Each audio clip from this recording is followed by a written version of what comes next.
Well, I came up with the Anti-Faro looking for a reset move of Juan Tamariz's. He had a move that I wanted to be able to get to that position, and that required to get cards to separate, right? To separate. They didn't have to separate one by one, they just had to separate. And I thought long and hard, and I finally thought that this action would do that.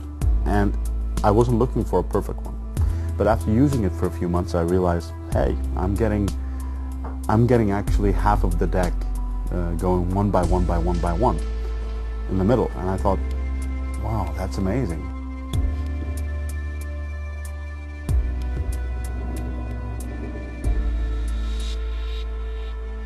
It's difficult, but I do have some pointers that will make it a little bit easier and speed up the learning process by a few years.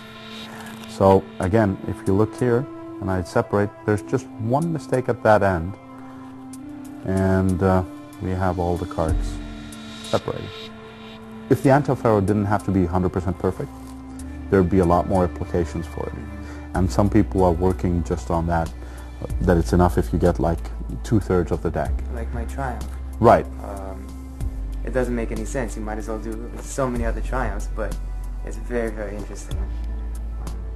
So I'm glad that I'm very happy that there are guys like you who, despite my beliefs that it's a fairly useless move, are proving me wrong.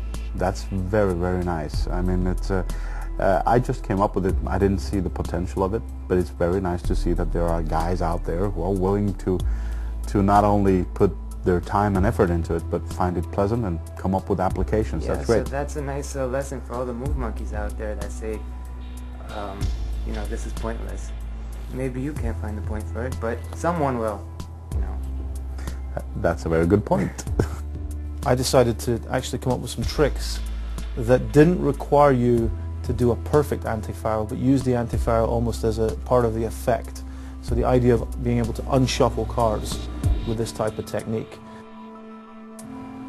It's a trick that actually works with the Anti-Faro. Very good fall. Anyone who ever does this are bound to get mistakes. Even if you found the most perfect deck, you're bound to make a mistake or two. And they're acceptable. They're okay.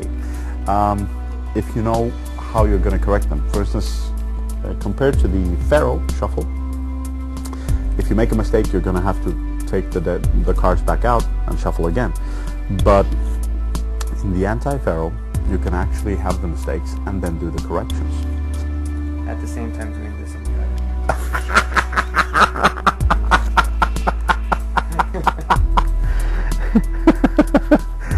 Oh my God. So yeah, so one thing that I would want to, from just learning from doing it, is that I never knew how to fix the mistakes, right, until I met you. So I knew that there was no option for it. I had to do it perfectly. So I tried to come up with ways of how I could get the bottom and the top, because that was giving me the most trouble. So for the bottom one, I think what helps me, and you know, it's a very knacky move, so to each his own, I guess.